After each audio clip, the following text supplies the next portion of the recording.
Le récap info pour savoir et comprendre cette semaine avec Didier Rambaud, sénateur En Marche de l'Isère. Bonjour. Bonjour. Merci d'être avec nous. Bonjour à tous. Les promesses sont-elles toujours faites pour être tenues ? Voilà qui aurait pu être un bon sujet philo du bac cette semaine. C'est en tout cas un des arguments en choc des partisans du président Macron. Il fait ce qu'il a dit durant la campagne. Sous-entendu, silence dans les rangs, les Français ont choisi, il faut maintenant remplir le contrat qu'ils ont validé dans les urnes. Les réformes s'enchaînent, trop vite, pestent certains parlementaires au bord du burn-out. Les corps intermédiaires sont méprisés, dénoncent les syndicats, de moins en moins représentatifs. Alors quel bilan, un an après l'élection d'Emmanuel Macron? On fait le point avec Didier Rambaud, sénateur En Marche de l'Isère, ex-maire du Grand Lens, dans les terres froides de l'Isère, et toujours conseiller départemental. Et toujours conseiller départemental. Alors vous êtes sénateur En Marche depuis septembre dernier, dans un groupe qui compte combien? Une vingtaine d'élus? 23 sénateurs. Au Palais du Luxembourg, donc. Vous êtes membre de la Commission des Finances. Alors on se souvient que vous aviez été l'un des tout premiers élus en Isère à suivre Emmanuel Macron dans son aventure présidentielle, abandonnant d'ailleurs au passage le PS auquel vous avez adhéré à l'âge de 18 ans. Un an après l'élection du président de la République, vous êtes toujours un macrondolâtre?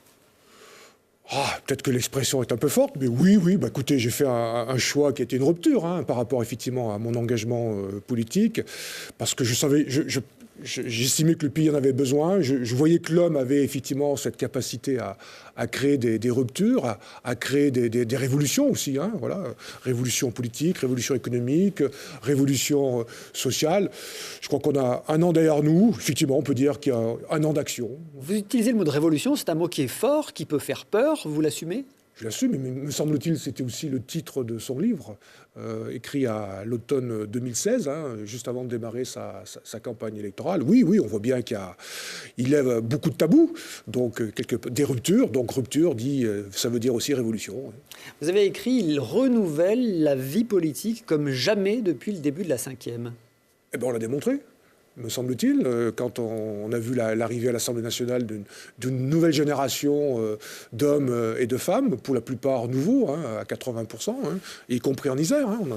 Souvenez-vous, on doutait à l'époque, quand je disais, vous verrez que nous aurons de nouveaux candidats. On l'a confirmé, ils ont été élus, et puis je pense que chacune et chacun de ces députés isérois, notamment, marquent chacun leur différence, apportent leur plus-value pour effectivement transformer notre pays. Emmanuel Macron et sa cote de confiance, un mot quand même là-dessus, la cote de popularité du chef de l'État et du Premier ministre sont quasiment stables pour le mois de juin, selon le dernier sondage BVA qui a été publié ce vendredi.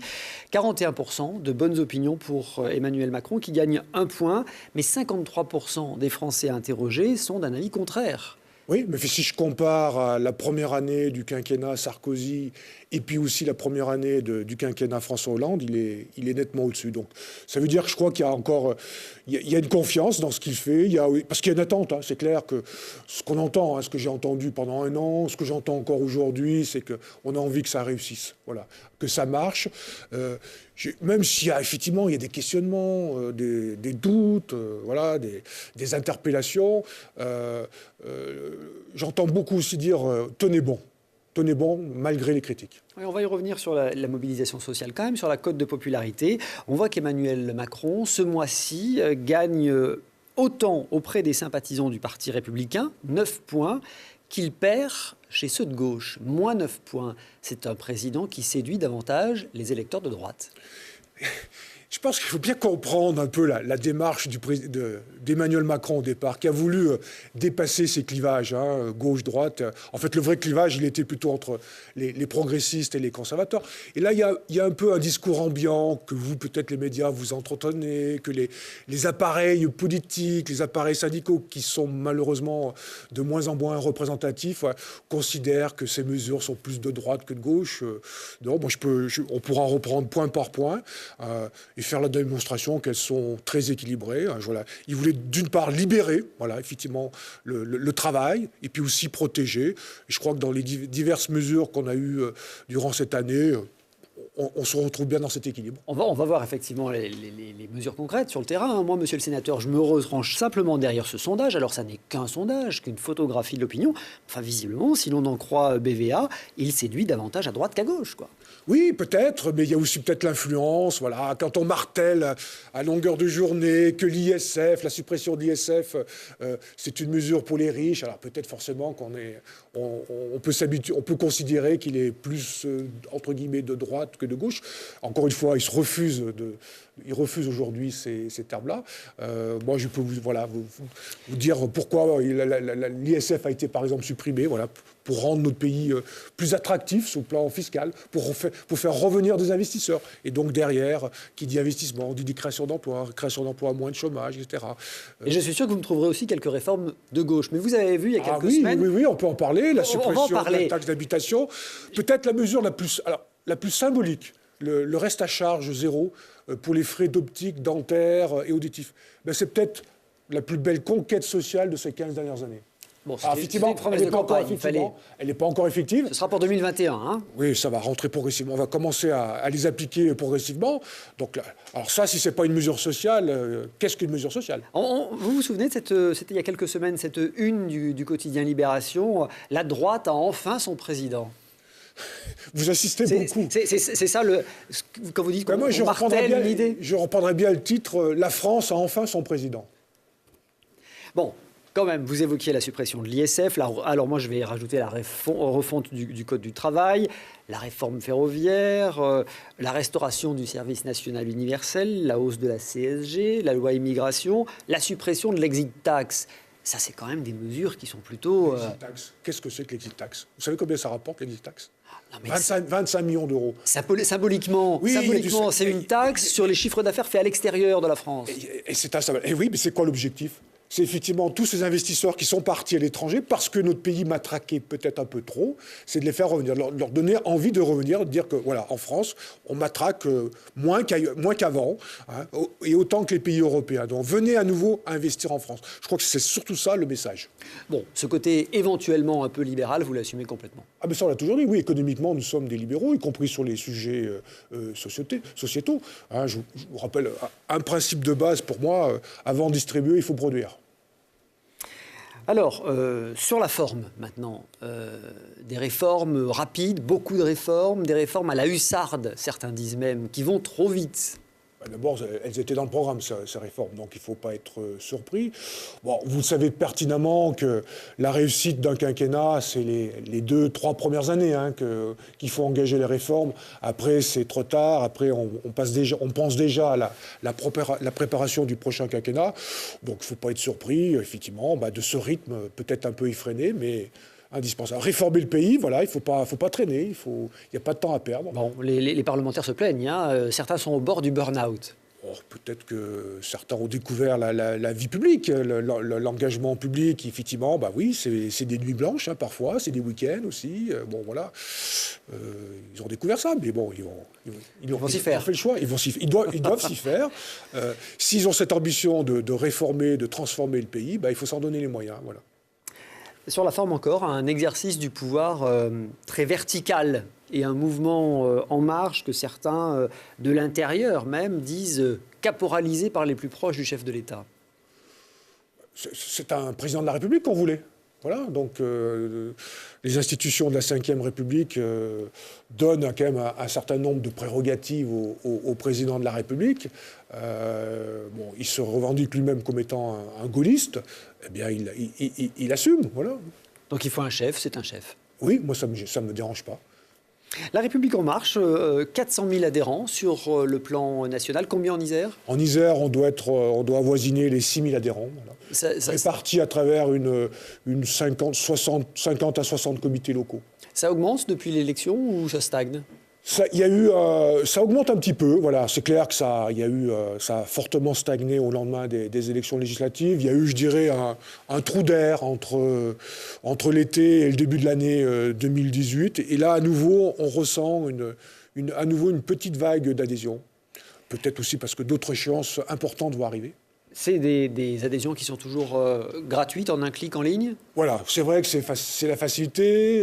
Alors, c'est vrai aussi que peut-être qu'il y a, entre guillemets, une certaine, voilà, il ne faut pas avoir peur de le dire, une certaine fragilité de ses adhérents qui, voilà, cliquent. En tout cas, il n'y a pas le frein de la cotisation à payer. Voilà, c'est clair, voilà, c'était un mouvement. Si on voulait à nouveau intéresser les citoyens à la politique, autant faciliter les choses.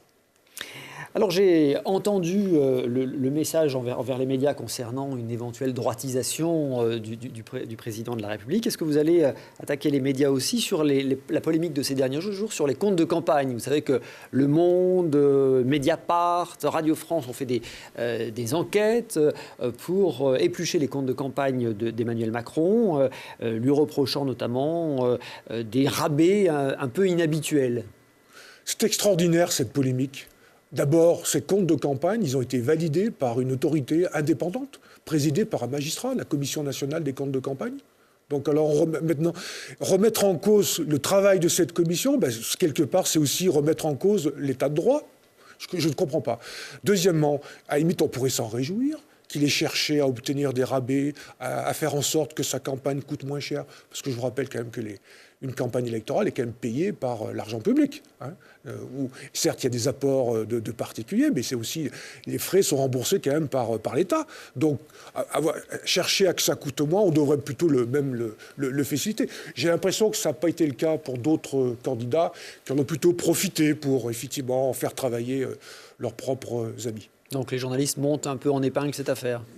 Oui, j'avoue que je ne comprends pas. D'abord, pourquoi remettre en cause le travail d'une autorité indépendante? C'est grave, parce que ça veut dire qu'il n'y a plus... Vous savez que cette commission, elle n'avait rien vu dans les comptes de campagne de Nicolas Sarkozy sur l'affaire Big Malion, par exemple. Elle avait retoqué les comptes, mais pas sur l'affaire Big Malion. Voilà. Bon, en tout cas, La République En Marche... Elle a peut-être des moyens limités aussi, voilà, pour mieux investir.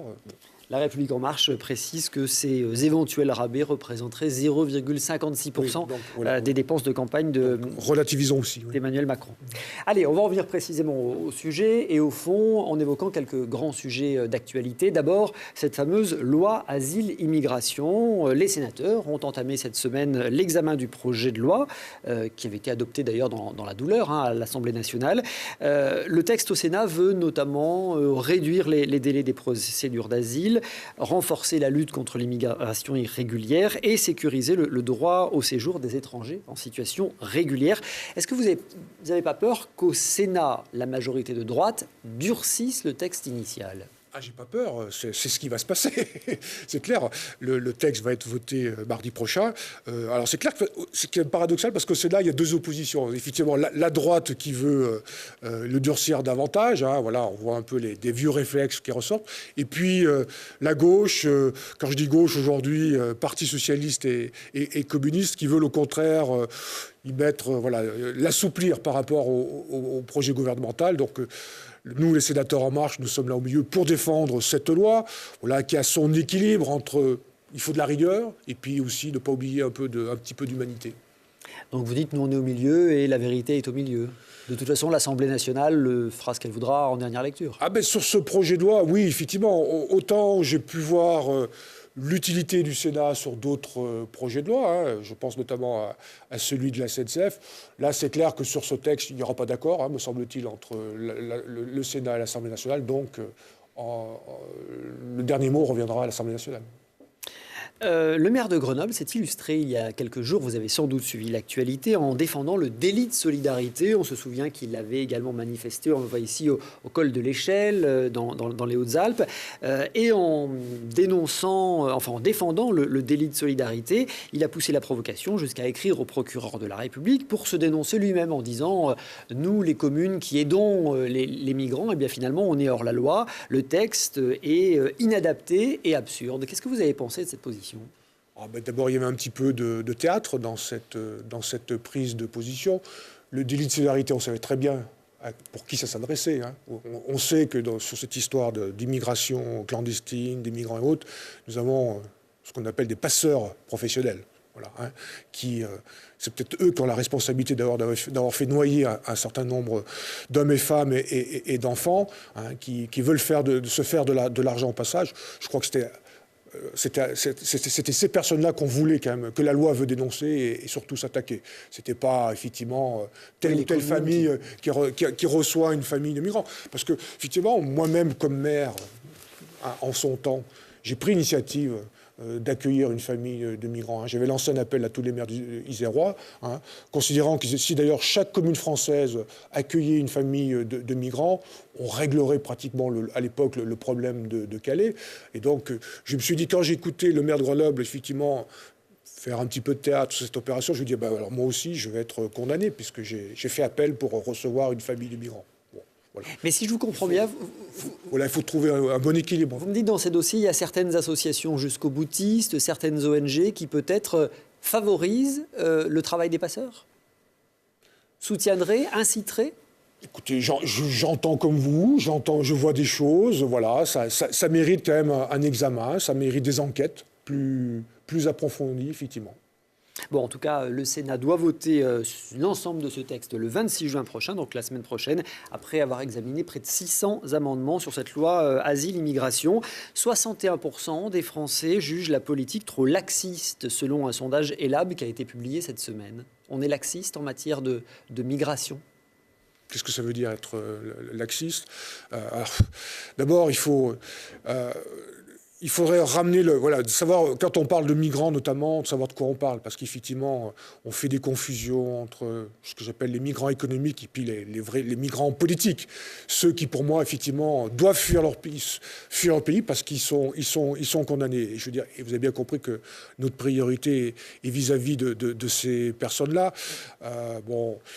Voilà, oui, on connaît la culture française, on connaît le sentiment français par rapport à l'étranger. Donc il y a toujours malheureusement ces vieux réflexes qui reviennent.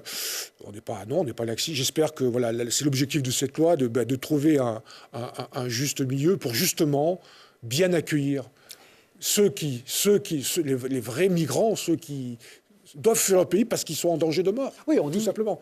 Emmanuel Macron dit l'asile politique, oui. L'asile économique ou... non, c'est pas possible. Donc il y a besoin de... Ce qui explique, parce que vous m'avez pas posé de question, mais je ne veux pas la fuir, l'Aquarius, par exemple. J'allais y venir. Voilà.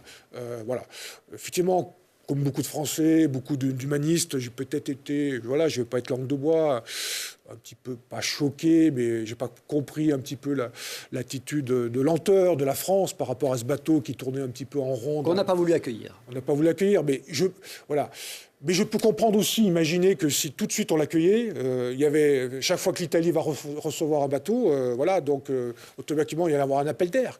Et donc il fallait bien à un moment donné poser le problème. Et encore une fois, c'est un problème européen qui est posé. La solution est à l'échelle européenne. Voilà, donc je pouvais comprendre la position française, même si dans un premier temps elle a pu me choquer. L'Aquarius, donc ce navire avec 630 migrants à bord qui a trouvé finalement refuge en Espagne. La solution, elle est européenne, certes, mais comment est-ce qu'on va mettre d'accord l'Union européenne quand on sait qu'elle a en son sein la Hongrie, l'Autriche, la Pologne, l'Italie aujourd'hui, dont on sait très bien, l'Italie, dont on sait très bien qu'elles sont tout à fait hostiles à l'accueil des migrants. Donc la solution, elle ne sera pas européenne, elle ne se verra pas à l'échelle de l'Europe. Écoutez, moi je suis un Européen convaincu, donc je fais confiance. J'ai vu que l'Europe... ces derniers jours encore avancé. On voit que le couple franco-allemand, qui est quand même le pilier de l'Europe, les deux béquilles de l'Europe, fonctionne bien, avec cette proposition notamment de créer un budget de l'euro. Voilà.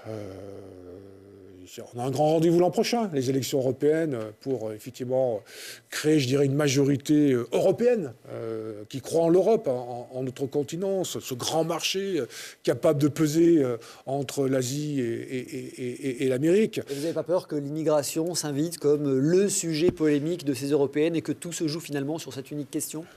Probablement que ce sujet va s'inviter, on ne va pas le fuir. On sait très bien que les solutions de fermeture, ça ne marche pas.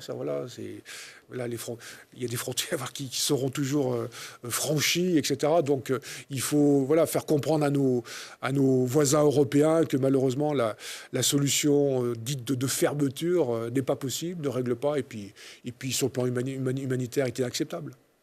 Allez, d'autres sujets. Le sujet social, vous avez vu quand même ces nombreuses manifestations ces derniers mois, manifestations à la SNCF, la fonction publique, les retraités.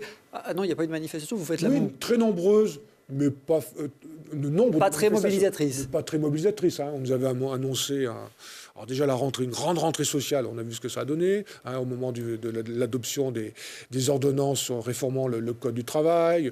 Là, on prévoyait une coagulation de divers mouvements sociaux. Oui, la convergence des luttes. Convergence des luttes. Bon, voilà, j'observe comme vous. Vous dites, il n'y a pas de raz-de-marée, et sur le terrain, moi, les gens me disent, tenez bon. Oui, tout à fait. Il y a des interpellations, il y a des questions et qui sont légitimes, mais voilà, qui ne méritent pas, effectivement, de rester dans une situation de blocage. Voilà. Moi, ça, je le vois tous les mardis matins lorsque je prends mon TGV pour monter au Parlement. C'est ce qu'on me dit, voilà. Tenez bon. Tenez bon, il faut aller au bout des réformes, c'est ça. Aller au bout de vos réformes, voilà.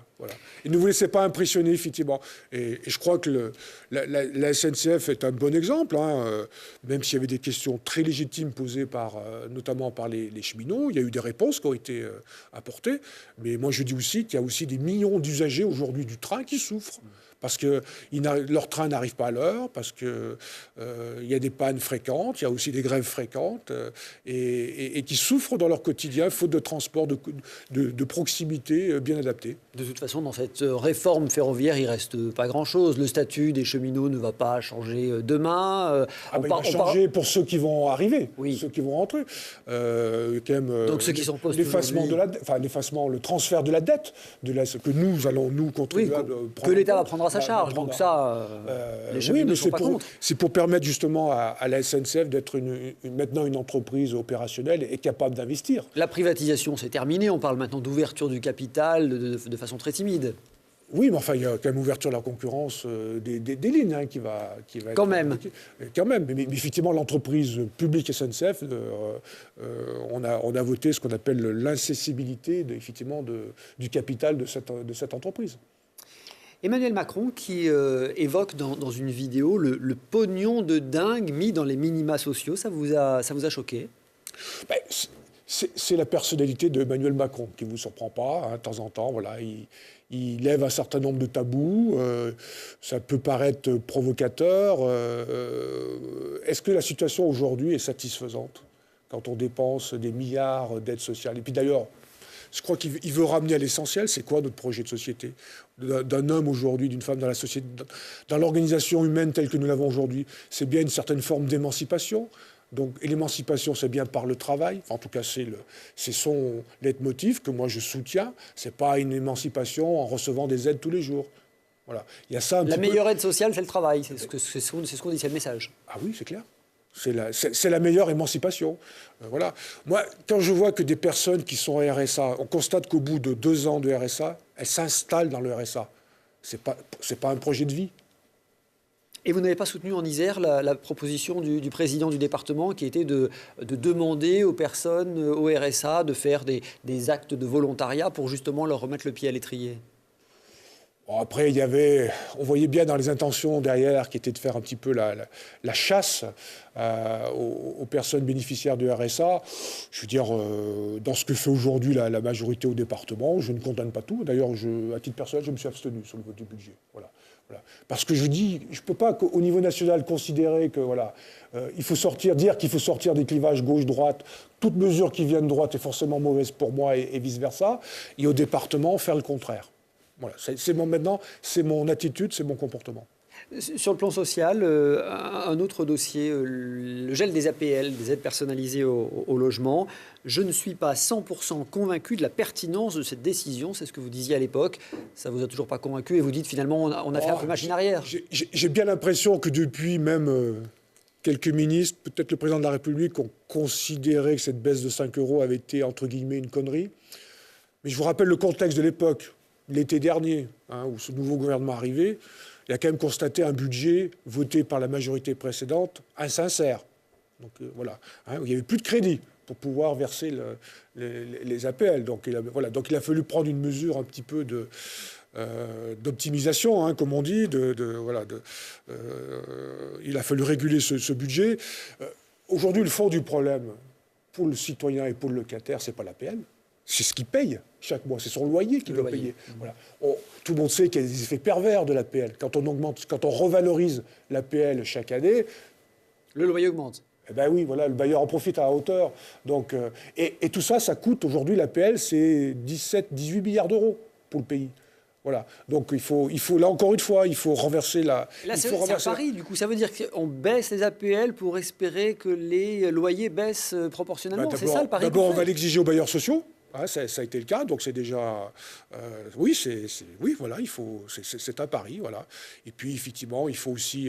je crois que le vrai enjeu, c'est de construire beaucoup plus, construire mieux, plus vite aussi, essayer... Alors, c'est l'objectif de la loi. Les bailleurs sociaux sont très prudents sur cette question. Et on comprend, on les bouscule aussi. Voilà, encore des interlocuteurs, des acteurs de notre pays qu'on bouscule.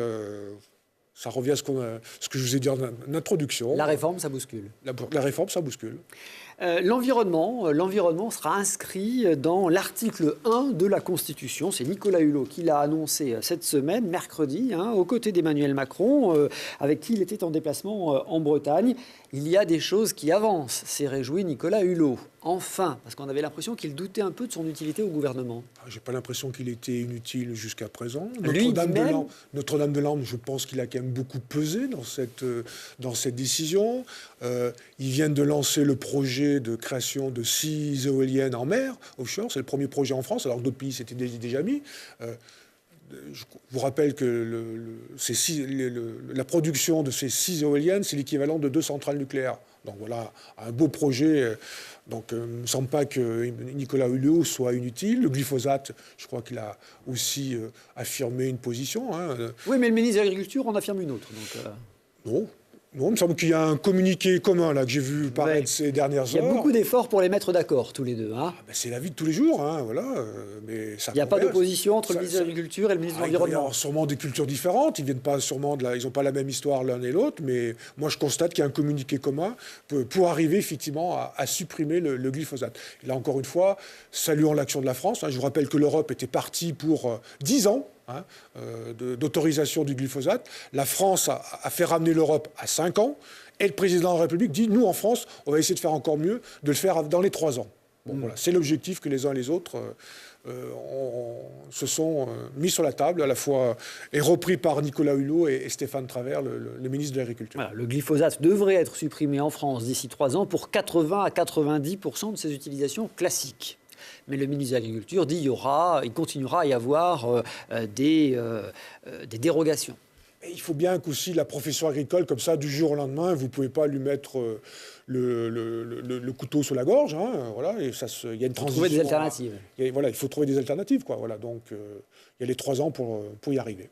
Donc Nicolas Hulot est utile au gouvernement. Il a tort de s'interroger très régulièrement sur son utilité. Il avait dit qu'il se laissait jusqu'à l'été pour voir. Il s'interroge. Il le dit. Je vois beaucoup de titres dans les journaux. Lui, il a dit. Il l'a dit. Oui. Je me laisse jusqu'à cet été pour voir. Écoutez, moi j'ai trouvé qu'il avait été très utile. J'ai parlé de diverses mesures. Et là, je pense qu'il a beaucoup pesé effectivement pour la prochaine inscription de l'environnement dans la Constitution, ce qui n'est pas rien. Sur l'article 1, on lui avait promis l'article 34. Et vous avez vu sur l'article 1, donc au même titre que l'égalité homme-femme, au même titre que la laïcité, donc c'est pas neutre. Je crois qu'on va être un des premiers pays au monde à l'inscrire dans une Constitution. Bon, vous allez trouver que je fais du mauvais esprit, mais du coup, on a convaincu Nicolas Hulot de rester un peu plus longtemps que prévu. Ce serait à coup dur si Nicolas Hulot quittait le gouvernement, Oui, c'est une image, effectivement. C'est une personnalité. Voilà, je pense qu'il a fait quand même toucher en France du doigt un certain nombre de sujets sur le réchauffement climatique, sur la biodiversité. Et puis il est très populaire auprès des Français. Oui, aussi. Mais voilà, ça ne gâche rien. Il est utile pour le pays. Il est utile pour ce gouvernement. Encore un mot d'environnement et de la lutte contre la pollution. Est-ce que vous soutenez le maire de Grenoble, l'écologiste Éric Piolle, quand il veut interdire tous les diesels d'ici 2030 ? Nicolas Hulot, le ministre, lui, fixe un délai à 2040. Sur l'objectif, je suis d'accord avec le maire de Grenoble, oui. Voilà. Et d'ailleurs, on sait qu'on va progressivement vers la fin du diesel. Alors après, il faut 2030, ça laissera le temps aux alternatives et aux gens de s'adapter. Là, vous me posez une question très technique. C'est aussi, les industriels aussi, les constructeurs automobiles, leur capacité effectivement à digérer cette transition. Donc il n'y a pas une course au greenwashing, là? On n'est pas en train de faire la... La course à l'échalote de celui qui veut aller le plus vite. Ah, ben c'est toujours dans ce type de sujet. Voilà, on veut toujours faire mieux que l'autre, aller beaucoup plus vite. En tout cas, ce qui compte, c'est l'objectif. Oui, effectivement, là, je suis d'accord. Il faut aller vers la fin du diesel. Allez, autre sujet, la réforme constitutionnelle. Elle a été là aussi promise par le président au moment de la campagne. Le Parlement sera réuni en congrès, donc Assemblée nationale et Sénat, tous ensemble à Versailles, le 9 juillet prochain. Avant cela, d'ailleurs, le Parlement entamera une session extraordinaire estivale, le 3 juillet. Alors, il y aura le projet de loi Asile et Immigration, il y aura le projet de loi sur le droit à l'erreur, il y aura plusieurs projets de loi dans le texte. Et puis, cette réforme constitutionnelle, elle sera elle aura également pour objectif de réduire le nombre de parlementaires. Il y aura moins de députés, moins de sénateurs. Tout à fait. Voilà, ça faisait partie, là aussi, d'un objectif de campagne.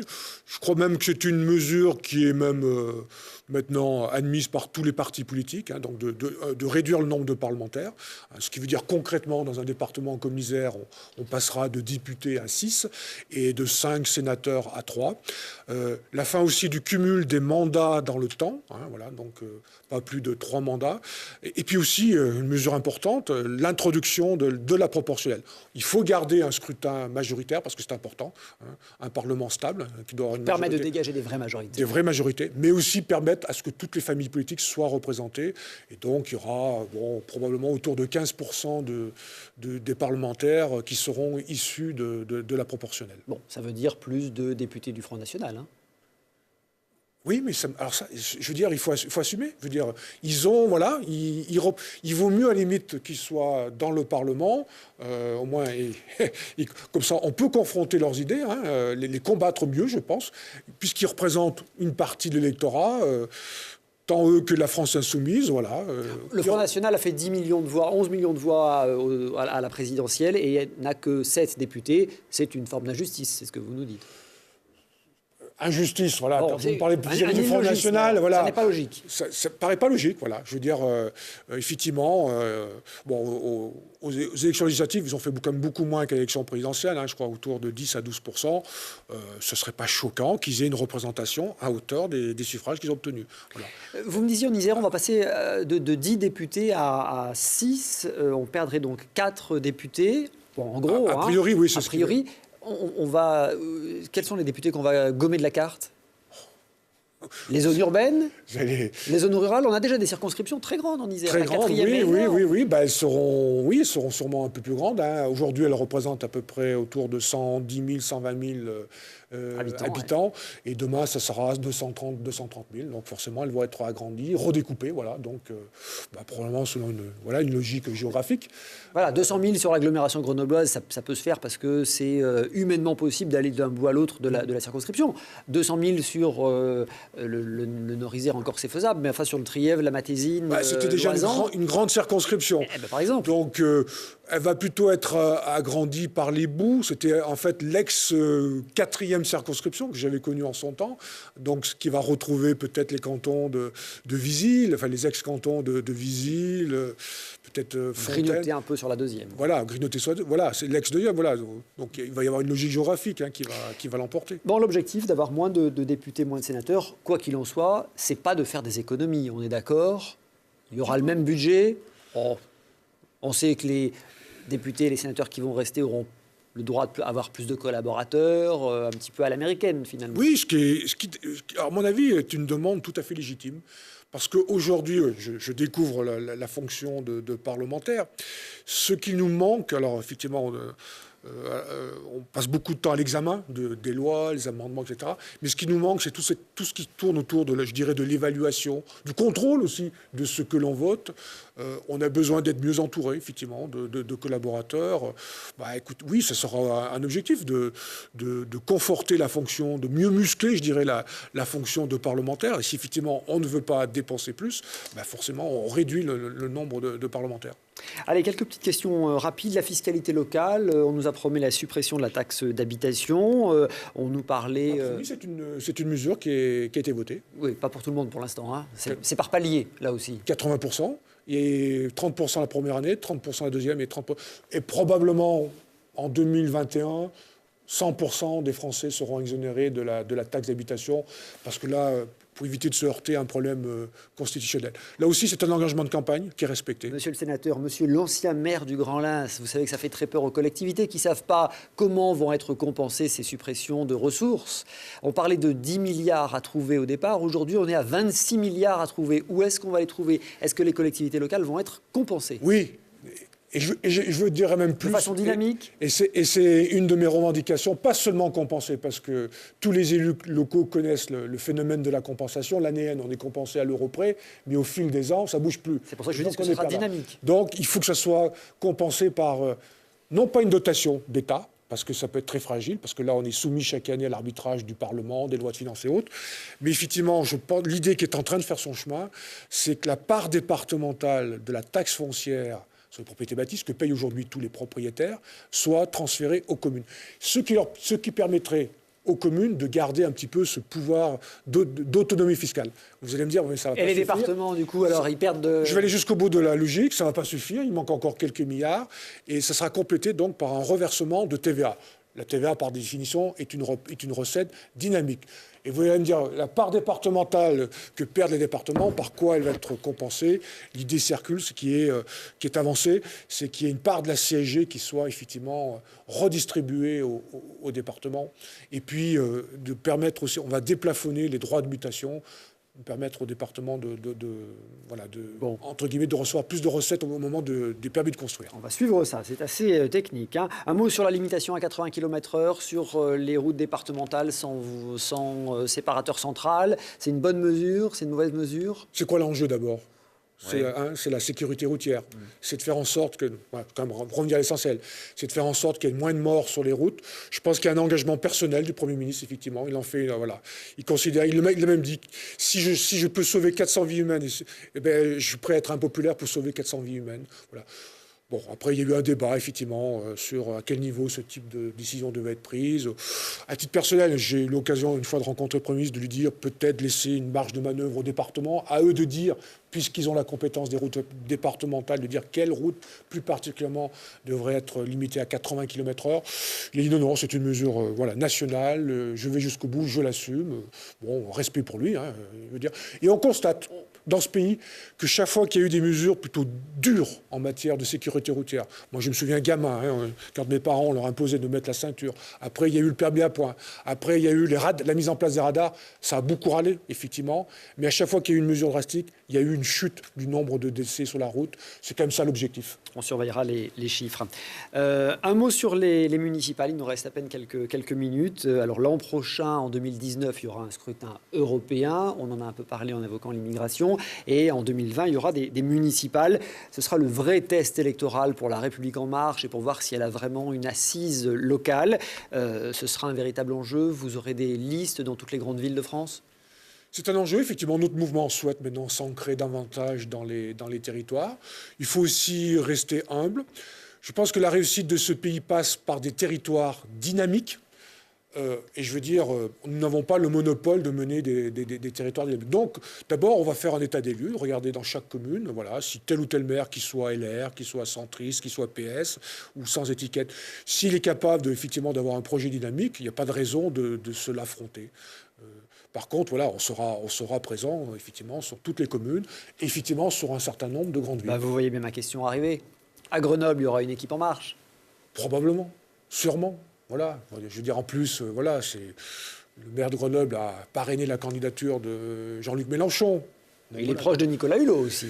Il est aussi proche de Nicolas Hulot, voilà. Donc, voilà. Mais je pense que Grenoble sera regardé avec attention par notre mouvement. On dit que les députés Émilie Chalas, Olivier Véran seraient assez motivés par le poste de tête de liste. En tout cas, ils en ont la compétence, le dynamisme. Je crois qu'aujourd'hui, ils mènent un travail de parlementaire efficace. On connaît leurs compétences et leur capacité effectivement, à gérer une grande ville comme Grenoble, qui, je pense, en a besoin.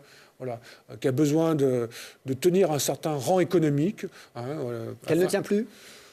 Je crois que oui. Je crois que Grenoble est une ville qui, sur le plan économique, régresse. Ça peut avoir un effet dommageable pour les territoires environnants, pour l'agglomération, pour les territoires périphériques. Je suis issu, moi, d'un territoire périphérique et j'ai envie d'être adossé à une agglomération et un chef-lieu fort. Ouais, votre territoire autour du Grand Lens, est-ce qu'il n'a pas un tropisme un peu plus lyonnais autour de Bourgoin? Non, il est équilibré, il est vraiment entre les deux, je dirais plutôt tourné vers l'agglomération grenobloise. L'avenir du Parti socialiste, vous avez été longtemps un militant du Parti socialiste, il est avec qui? Olivier Faure, Benoît Hamon, on ne sait plus trop vers qui se tourner, vous en pensez quoi? Vous avez la réponse dans la question, vous savez, oui, comme vous dites, voilà, vous savez, j'ai fait le constat il y a 2 ans que... Vous avez dit le PS est en fin de cycle. Est en fin de cycle, bah, Mais je crois qu'on en a la confirmation aujourd'hui. Il peut ressusciter? Qu'il est sa ligne. Très franchement, pas en ce moment. Pas tant qu'Emmanuel Macron sera président de la République. Je veux dire, s'il réussit son projet, eh bien, on continuera. Très franchement, s'il ne réussit pas, vous croyez que c'est le PS qui va être en capacité de présenter une alternative? J'en suis pas sûr, malheureusement. Donc voilà, je pense qu'il y a une période où... Voilà, c'est plus l'heure du Parti socialiste. Même si, effectivement, il peut continuer à affirmer un certain nombre de valeurs, il peut nous titiller sur un certain nombre de sujets, mais je ne le vois pas aujourd'hui en capacité de présenter une alternative pour le pays. Un dernier mot sur François Hollande, qu'on voit beaucoup. Il est en promotion pour son livre. Il commente beaucoup l'actualité politique. Il oppose sa présidence humaine à la présidence d'Emmanuel Macron lointaine. Oui, comme vous l'avez dit, il commente beaucoup. Hein, c'est un peu sa fonction favorite. Ça lui avait été beaucoup reproché sur le quinquennat précédent. Bon, voilà, je pensais qu'il allait prendre un peu plus de recul, de hauteur et du temps avant de commenter. J'ai l'impression qu'il pose, à mon avis, plus de problèmes au Parti socialiste qu'à Emmanuel Macron. Didier Rambaud, merci d'avoir été l'invité du Récap Info. Merci à tous de votre fidélité. Retrouvez-nous tout de suite sur Internet, sur les réseaux sociaux pour le supplément, le bonus avec Didier Rambaud. Et la semaine prochaine avec un nouvel invité pour un nouveau Récap Info.